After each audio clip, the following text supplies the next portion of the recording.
तो दोस्तों, आज जो कोरोना महामारी का रूप ले चुका है, तो हम उसमें जो यज्ञ है, क्या भूमिका है यज्ञ की, यज्ञ कैसे इफेक्ट डालता है, जो ये आजकल चला हुआ है कि ऑक्सीजन लेवल कम हो गया, ऑक्सीजन कम हो गया, तो उसका क्या कारण है, क्या उससे हम कैसे ऑक्सीजन हम बढ़ा सकते हैं, इस बारे में आज हम बात करेंगे पतंजलि मेगा स्टोर के मालिक अशोक जी से। जी, ये Patanjali mega store Kaithal Dand road पे है। आइए उनसे बात करते हैं कि उन्होंने यज्ञ के द्वारा कैसे कोरोना को भगाने का उपाय कर रखा है। अशोक जी। ओम जी। सर्वे भवन्तु सुखिनः, सर्वे सन्तु निरामया, सर्वे भद्राणि पश्यन्तु, माँ कश्चित् दुःख भाग् भवेत्। ये एक हमारा वेदों का मंत्र है और इसमें हम प्रार्थना करते हैं कि संसार के सभी प्राणी सुखी हों, सभी निरोगी हों। और उस मंत्र को पूर्ण रूप देने के लिए हमारे ऋषियों ने एक हमारा जो सबसे मुख्य कर्म है यज्ञ का, उसको हमारे वेदों के अंदर डाला है कि हमें नित्य प्रति यज्ञ हवन करना चाहिए। और यज्ञ के द्वारा हम पूरे इस ब्रह्मांड को, पूरी दुनिया को स्वस्थ रख सकते हैं। अब आज की वैज्ञानिक दौर में हम अपनी पुरानी बातों को भूल चुके हैं, लेकिन यज्ञ क्या कहता है कि आप अगर मेरे अंदर 1 ग्राम चीज डालोगे तो मैं उसको हजारों गुना करके आपको दूंगा। बिल्कुल, ये यज्ञ का मूल मंत्र है। जैसे यज्ञ के अंदर हम हवन आहुति डालते हैं, 1 चम्मच घी का डालते हैं, तो उसको विस्फोट करके अणुओं के रूप में बना करके, सूक्ष्म से सूक्ष्म रूप बना करके वो पूरे ब्रह्मांड के अंदर फैला देता है। अगर मैं अपनी बात की प्राथमिकता को उदाहरण के तौर पे दूं, तो जैसे हम कोई अग्नि प्रज्वलित की है हमने, और उसमें हम 1 चम्मच मिर्च का डाल देते हैं। अगर वैसे तो हम 1 चम्मच मिर्च को लेंगे, उसको सूंघेंगे तो कोई ज़्यादा असर नहीं दिखाई देगा, ज़्यादा असर नहीं दिखाई, सही बात है। लेकिन अगर हमने उसको अग्नि के अंदर डाल दिया तो कई गुना होकर के वो बाहर निकलेगी, मतलब उसकी गुण शक्ति ज़्यादा बढ़ा देता है, कई गुना बढ़ा देती है। और वो ना पूरे जो आसपास के लोग हैं उनको लगेगी भी ये तो धसक उठ गई हमारे जी, तो उसको बहुत कई हजारों गुना रूप बना करके बाहर दे देती है। ये तो एक प्रकृति का नियम है। तो जी, अभी जो कि ऑक्सीजन वाला भी है ना, ये ऑक्सीजन कम लेवल कम हो रहा है, तो इसमें कैसे इफेक्ट डालेगा? ये ऑक्सीजन लेवल कम होने का जो मुख्य कारण है कि हमारा जो आज का परिवेश है उसके अंदर हम धड़ाधड़ वृक्षों को काट रहे हैं और वृक्षारोपण की जो गति है वो बहुत कम है, तो ऑक्सीजन लेवल तो ऑटोमेटिक कम होगा। लेकिन यज्ञ के द्वारा, अगर हम वेदों की बात करें, यज्ञ के द्वारा भी हम ऑक्सीजन को अर्जित कर सकते हैं। अगर हम यज्ञ के अंदर लकड़ी डालेंगे तो वो कार्बन डाइऑक्साइड बन जाती है, लेकिन जो यह एक समिधा है गाय के गोबर से, गाय के गोबर के अंदर बहुत मात्रा में, प्रचुर मात्रा में ऊर्जा है। अगर हम गाय के गोबर से बनी समिधा से हवन करेंगे तो वातावरण के अंदर ऑक्सीजन प्रचुर मात्रा में मिलेगी।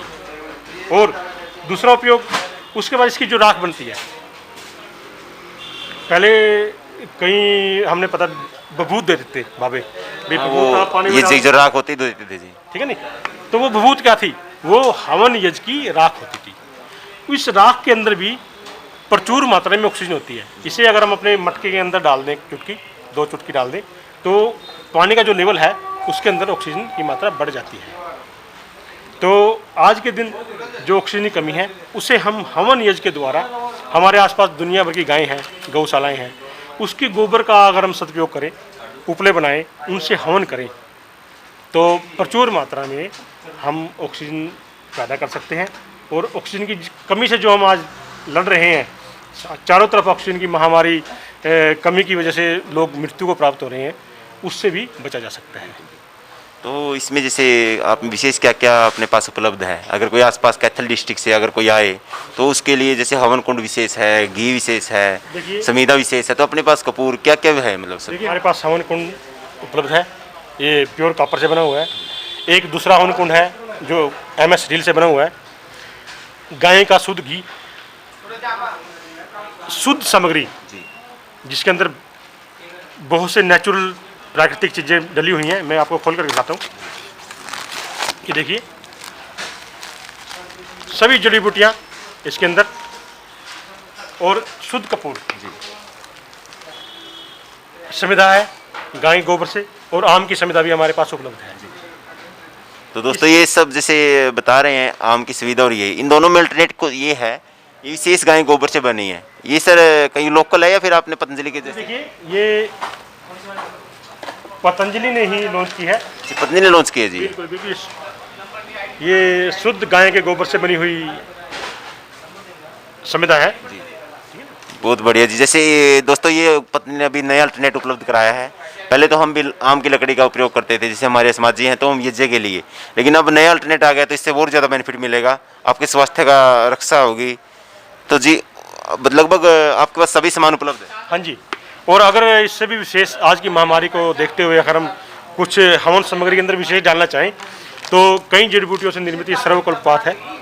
इसको हवन सामग्री में डाल करके आहुतियाँ दें। गिलोय है, गिलोय को डाल करके दें ताकि इसकी सुगंध से जो वातावरण के अंदर कीटाणु हैं या जो हमारे हवन यज्ञ की वेदी पर बैठते हैं भाई हवन करते हैं, उनको तुरंत लाभ प्राप्त हो। गिलोय तो बहुत इफेक्टिव है दोस्तों। जैसे जिस टाइम डेंगू आया था, स्वाइन फ्लू आया था या कोई सी भी बीमारी आई है तो स्वामी रामदेव जी ने गिलोय के द्वारा ही हर बीमारी का ट्रीटमेंट करने का दावा किया है। तो गिलोय को आज भी हम कारगर समझें। गिलोय का प्रयोग हम चाहे इसको किसी टेबलेट के रूप में प्रयोग करें, चाहे गिलोय का रस पिएं या फिर गिलोय क्वाथ को कहें या फिर उसको हवन में डालें, तो ये आपके लिए बहुत प्रभावशाली रहेगा। जी अशोक जी, आपका बहुत बहुत धन्यवाद जो आपने हमें इतना कीमती समय दिया। आज महामारी के समय में आप अपने तक ही नहीं समाज तक सीमित न रह के पूरे विश्व की स्वास्थ्य की कामना कर रहे हैं। हम आपसे बहुत बहुत प्रसन्न हुए। धन्यवाद जी। धन्यवाद जी, नमस्ते जी।